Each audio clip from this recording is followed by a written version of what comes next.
Today we are going to talk about a serious story that has shaken South Africa's politics and law enforcement. In recent weeks, the Minister of Police, Senzo Mchunu, was placed on special leave as the presidency launched a formal inquiry into allegations of interference and links between senior officials and criminal groups. This action followed public accusations and the release of a confidential police report that names a number of people alleged to be linked to organized drug networks. The situation has split opinions, created legal fights, and raised big questions about trust in the police and in politics. We begin with what happened. President Cyril Ramaphosa announced that Senzo Mchunu will be put on special leave while a judicial commission investigates claims of collusion and interference in policing. This move followed public statements by senior police figures and documents that were shared with Parliament. The decision to put a sitting minister on leave is rare, and it shows the seriousness of the allegations and the need for an independent probe to keep public trust in government institutions. Next, we need to understand the main document at the center of the story. A confidential police report prepared by intelligence and forensic divisions was presented to the minister. Media reports say this report identifies several individuals described as key players in the drug trade operating in parts of South Africa. The report, as reported in multiple outlets, lists names that are widely shared on social media and in news stories. It is important to stress that being named in a confidential report is not the same as being convicted in a court of law. These are allegations that require careful investigation, evidence, and due process. The political fallout has been immediate. Opposition parties and civic groups have demanded a full, transparent investigation.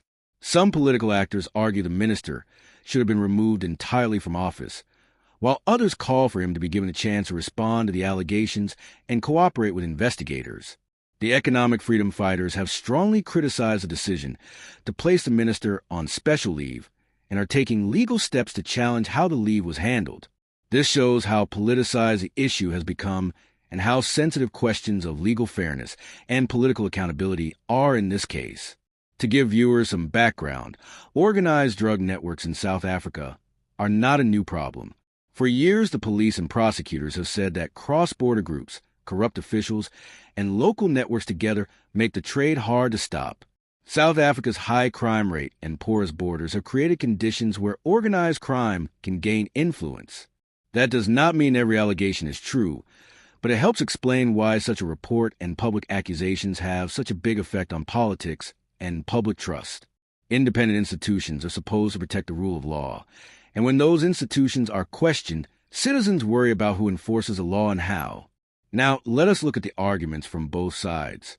Supporters of the minister say he has the right to defend himself and that evidence must be tested in court, not only in headlines or social media posts. They warn against rushing to judgment and stress that investigations must follow legal rules. Critics reply that the allegations are serious, involve claims of interference in criminal probes, and that swift action is needed to reassure the public. Both sides make reasonable points. Fairness to the accused and the need for public protection from corruption are both valid democratic concerns. Another layer is the role of the political parties and civil society. Some groups have accused others of protecting suspects for political gain. Accusations that a party or movement shields criminals are explosive and must be treated with care. If such claims are true, they show a deep problem in governance. If they are false, they damage reputations and fuel division. This is why transparent, independent investigations are vital.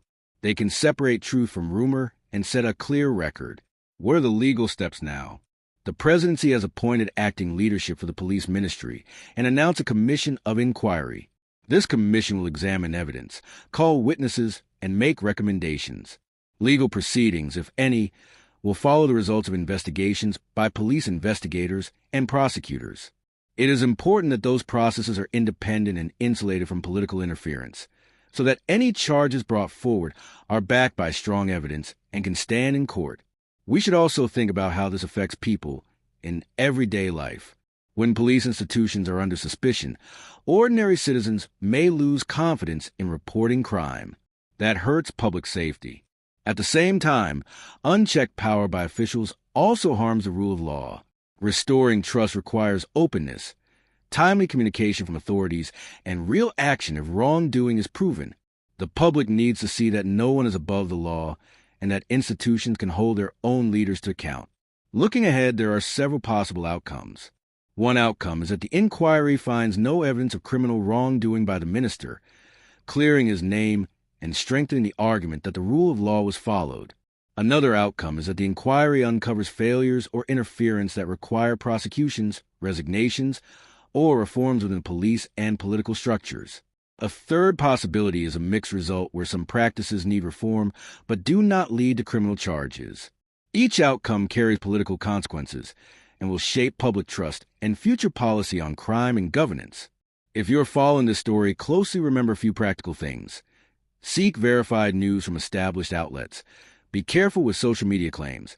And wait for official documents from the inquiry or court filings if you want reliable facts. Allegations and reports should be checked against the primary sources and legal outcomes.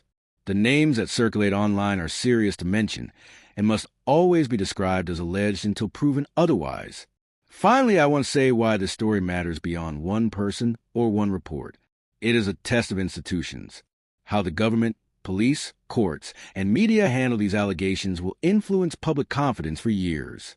The ideal outcome is a fair, transparent process that clarifies the truth, protects rights, and leads to reforms if needed. That is how societies recover trust after big scandals. If you found this video helpful, please like and subscribe for more clear, reliable explanations of political news. Tell me in the comments what you think. Should ministers be removed immediately when serious allegations emerge, or should they be allowed to stay until the court proves guilt? Keep the discussion respectful and link any sources you used. If you want, I can make a follow-up video summarizing the inquiry's official report when it is released and explaining what it found. Thank you for watching. Notes and sources. Official announcements and major reports described in this video come from coverage by national and international news outlets, and from statements issued around the time the minister was placed on leave. For the initial reports and to check details, look for coverage by Reuters, AP, and local South African outlets, and the statements published by the presidency and political parties.